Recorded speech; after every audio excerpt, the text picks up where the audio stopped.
Today we are going to recap the movie called Message from the King, released in the year 2016. The movie opens with a man named Jacob King getting interrogated at the California airport. The security suspects Jacob is planning to illegally stay here, but he reveals he's from Cape Town, South Africa, and is visiting California for vacation. The security lets him go, but in reality, Jacob's younger sister Bianca had called him for help prior because she was in trouble. Jacob hops on a bus to find a hotel to stay. He enters a hotel where he notices a young woman entering the hotel. The hotel manager tells Jacob the hotel rules and hands him the key. Jacob puts his bag in the room and heads to Bianca's address. No one opens the door at Bianca's place, so Bianca's neighbor, Trish, approaches Jacob. Trish is Bianca's friend, so she invites Jacob inside her house. Trish reveals she hasn't talked to Bianca in quite some time because she just disappeared suddenly with her son, Armand. Jacob isn't aware of Armand, but knows Bianca lived with her husband, Alex. Trish reveals Alex wasn't around all the time and Armand was his son. Trish only knows that Alex and Bianca had a big fight, and after that, they all are missing. Meanwhile, Trish's boyfriend Bill arrives, who is an angry man and is fed up with Trish. Trish hands Jacob some of Bianca's things and points Jacob in Bianca's landlord's direction. Mrs. Laszlo, Bianca's landlord lady, reveals Bianca owed her money, but a friend of Alex named Zico paid their dues. She gives Jacob the address of Zico's business shop and reveals Bianca looked very beaten up before she moved out. Jacob now approaches Zico, who's hanging with his buddies. He asks them about Zico and his sister's whereabouts. The gang acts suspicious and tells Jacob there's no one named Zico around here. Jacob King heads back to his hotel room and goes through Bianca's stuff. He finds a picture of all three siblings and a picture of Zico, whom Jacob just met, not knowing it was him. Jacob searches her diary and finds a picture of Armand along with a dentist's card and a Korean supermarket bag. He heads to the Korean supermarket and asks about his sister.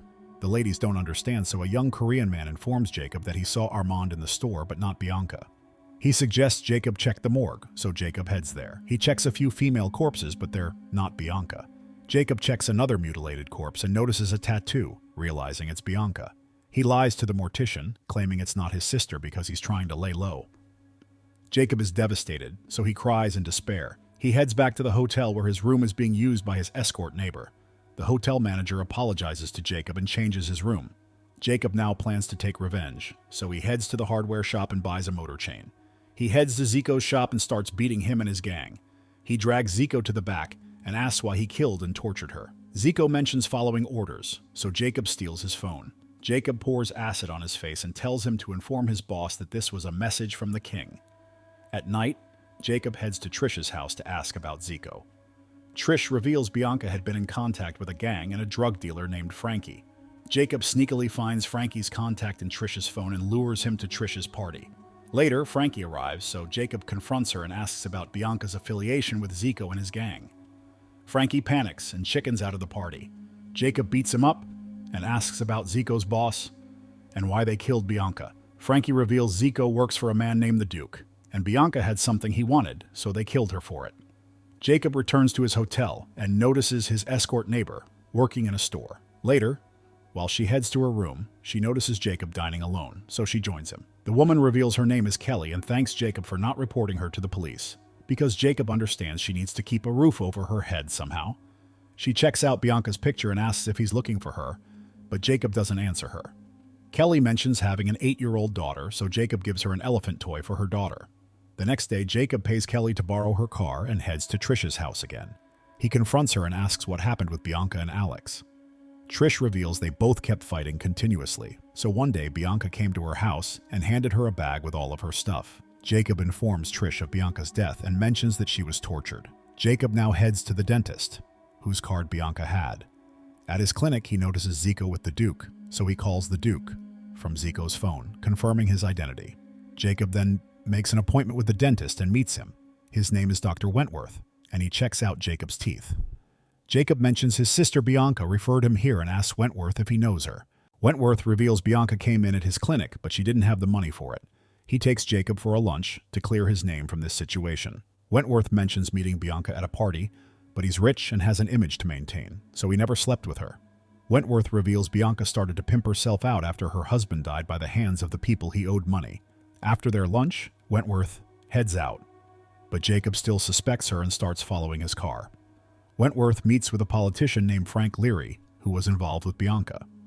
Frank and Wentworth want to get rid of Jacob, so Leary gives him the details of 2 hitmen to eliminate Jacob. After the meeting, Wentworth then heads to meet a Hollywood producer named Mike Preston.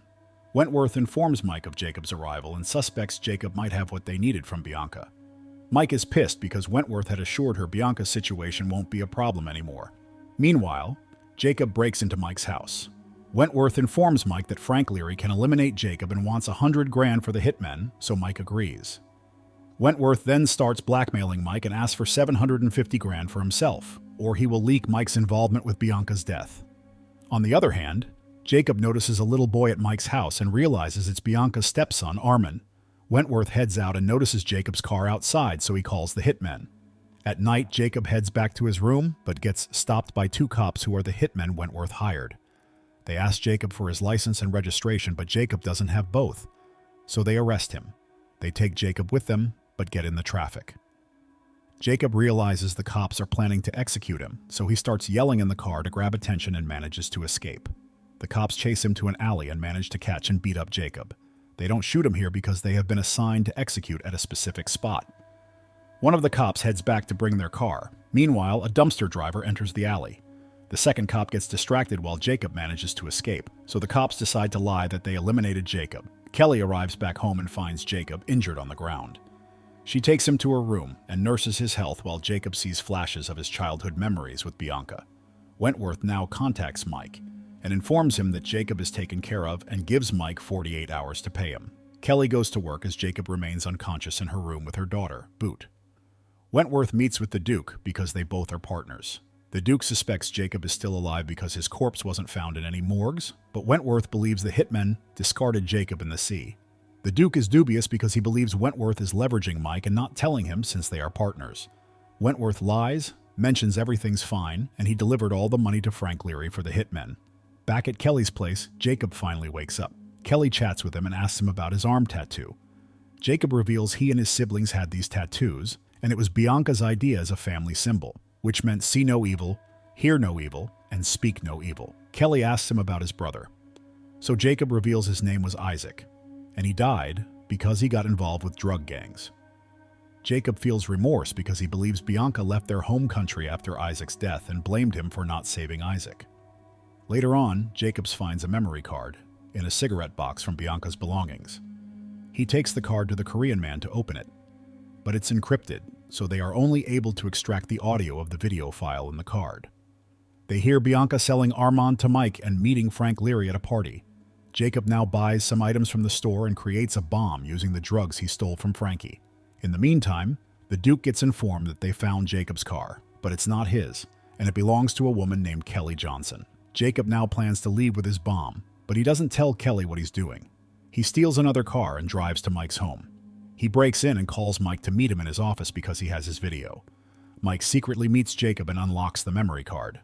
It is revealed that Mike had been involved in pedophiliac acts with Armand, so Jacob gets furious at him. Mike tries to plead with Jacob to keep Armand and offers to pay $750,000 instead. He draws his gun at Jacob. Jacob quickly diffuses the situation while Mike's assistant starts calling him. Jacob holds him hostage and tells him to lure Wentworth here because Mike has shot himself. Jacob then ties them and puts all of Mike's money in his bag. He calls the Duke and informs him that Wentworth is at Mike's house to take money from him. Before leaving, Jacob thinks of what Mike did to Armand and his sister, so in a fit of rage, he shoots Mike in the head. Wentworth arrives at Mike's house, so Jacob lets him in. He introduces himself to Armand and rescues him. Meanwhile, Wentworth enters the house only to find Mike dead and all of his money stacked in a bag waiting for him. Mike's assistant asks for help, but Wentworth kills him and takes the money, while the Duke and his men arrive. They escort Wentworth to the Duke while his men get into a fight with Jacob. Wentworth forcefully hands the cash to the Duke, but Jacob planted a bomb in there that kills them both. Jacob quickly escapes with Armand and heads back to Kelly's room where Duke's goon was waiting for Jacob. He gets the upper hand and starts beating Jacob. Armand runs away as Kelly arrives and saves Jacob. Jacob beats the thug to a pulp, then runs after Armand. Armand manages to run away, so Jacob gives up. After some time, Jacob drops Kelly and Boot at a bus stop, heading to their hometown. Jacob bids them farewell and sneaks in the money he stole from Mike's house into Kelly's bag. Jacob now takes a flight back to Cape Town, South Africa, where it is revealed Jacob is a detective, and he had told everyone he's going to California for a vacation. On his way home, Jacob reminisces about his childhood memories with his siblings, who are both dead now. The movie ends here. I hope you liked the story recap. Please don't forget to like and subscribe to our channel for more amazing recaps like that.